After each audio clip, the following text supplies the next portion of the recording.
Greetings, people of Earth. Welcome back. My name is Jax. That's Lily. She's becoming kind of a regular in these videos, I guess. I don't actually mean to have her in these videos. It's just she follows me wherever I go in the house. And so if I'm in this room, she's in this room. If I'm in, the kitchen, she's in the kitchen.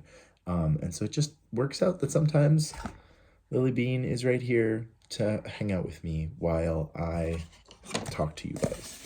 Sorry, I'm just gonna try to get the camera level. That works.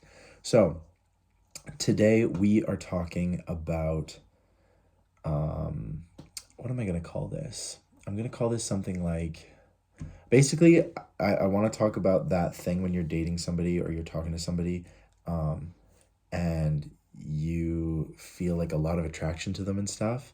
And how sometimes you can feel like you are more invested than they are, or they are more invested than you are, um, because a friend of mine is kind of going through something right now, and she kind of like perfectly summed it up, and I was like, actually, that's such a good topic because she's dealing with a situation right now that is somewhat similar to that kind of thing, and I can relate to her from like many past experiences I've had. Um, and so I want to talk about it. And so basically, I still don't know what to call this video. I want to call it something like um,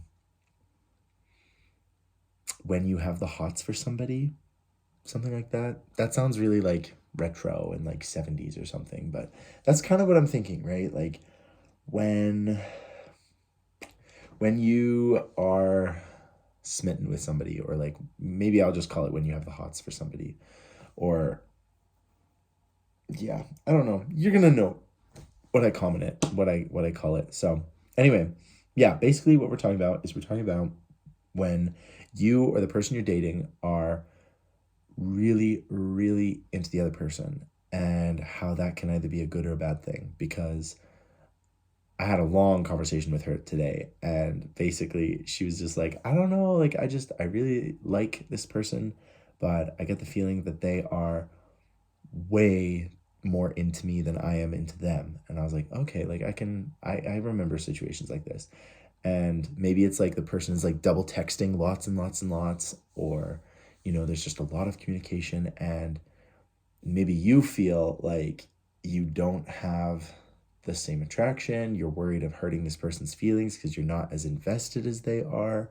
Um, Typically, this kind of thing happens when um, one person just feels like, oh, well, we need to get into a relationship, like really invested. And the other person is kind of just living their life and seeing what happens.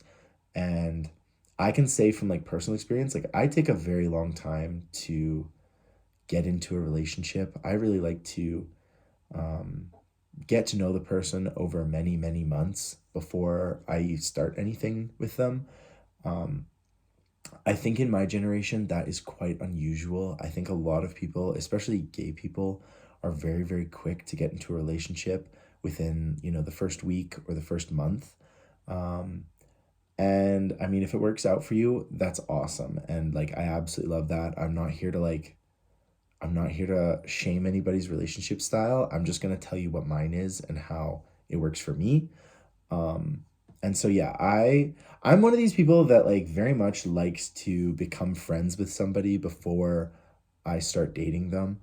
And a lot of people think that's very strange. And I think it is quite strange because like I need that like low, slow commitment of like becoming someone's friend, becoming like emotionally invested in somebody before we get super far into it. And like I'm not necessarily talking about like physical things.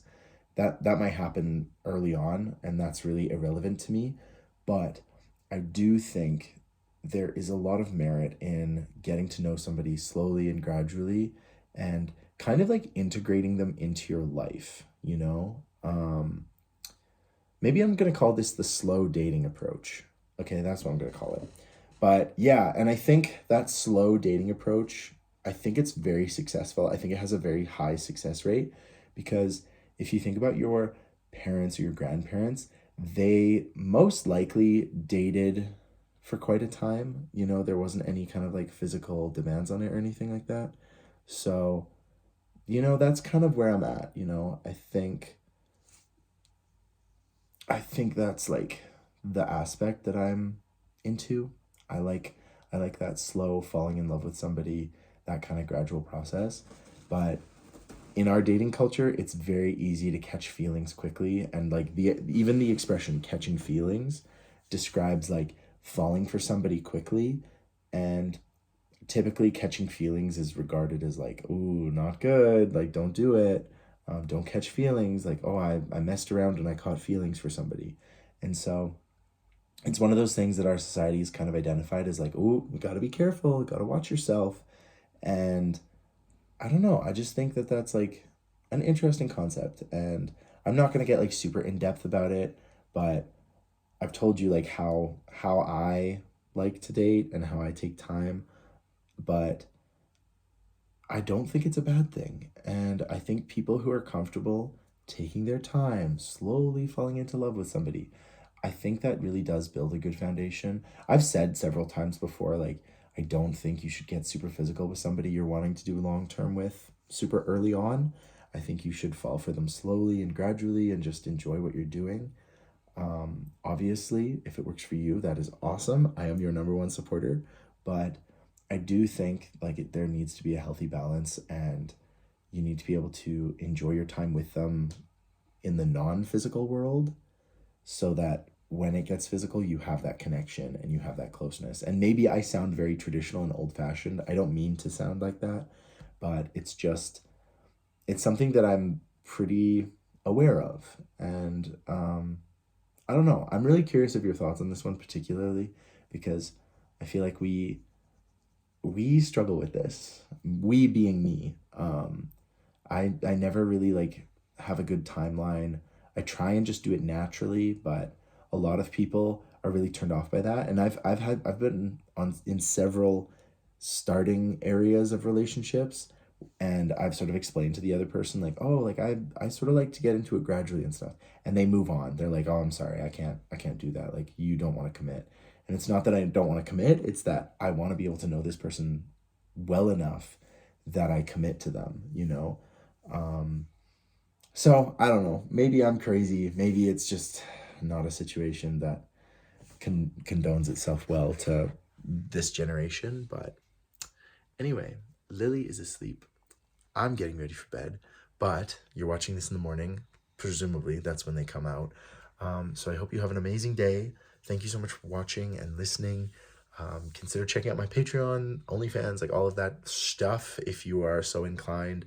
Both of those are strictly used for communicating and being able to talk to people one on one. There are some like thirst traps and stuff, but that's it. So yeah, if you're interested in that stuff, check it out. But other than that, thank you so much for listening, and I will talk to you guys tomorrow.